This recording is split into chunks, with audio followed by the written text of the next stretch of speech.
Hi guys, welcome back to my YouTube channel. ඔයා කවදා හරි දැකලා තියෙනවද? වැස්සෙන් පස්සේ ගඟක් හරි ඇලක් හරි ඒකේ සීමාව ඉක්මවලා පාරවල්, ගෙවල්, කුඹුරු වටේට වතුර ගලන එක. අපි ඒකට කියන්නේ ගම් වතුර කියලා. හැබැයි අපිට ප්‍රශ්නයක් තියෙනවා. ඇයි ගම් වතුර ගලන්නේ කියලා. සරලව ගම් වතුර කියන්නේ මොකක්ද කියනවනම් වතුර අධික වීම නිසා ඒ වතුරට යන්න තැනක් නැතුව පරිසරයට පැතිරෙන එක තමයි ගම් වතුර කියන්නේ. ගම් වතුරට ප්‍රධානතම හේතුව තමයි අධික වැසි.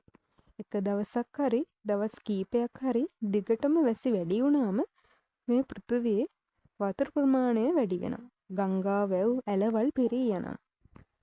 එතකොට අතිරික්ත ජලය ගඟෙන් පිටතට ගලා ගම් වතුරක් බවට පත් වෙනවා. ගුරුත්ව බලය මේකට ප්‍රධාන හේතුවක්. උස් තැන්වල ඉඳන් පහත් තැන්වලට ජලය ගලා එනවා.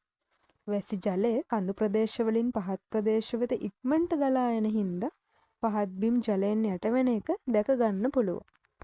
අද ගම් වතුර තත්ත්වය වැඩිවීමට මිනිස් ක්‍රියාකාරකමනුත් හේතු වෙනවා.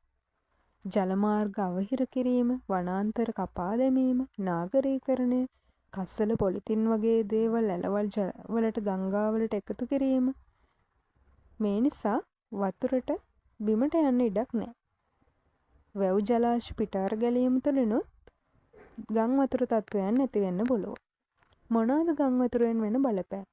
ගෙවල් වලට හානි වෙනවා, වගා බිම් විනාශ වෙනවා, රෝග පැතිරෙනවා, මාර්ග අවහිර වෙනවා, මිනිස් ජීවිත පවා අනතුරට ලක් වෙන්න පුළුවන්.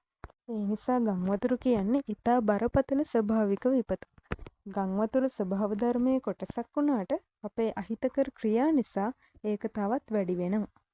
ඒ නිසා අපි පරිසරය රැක ගන්න ඕන.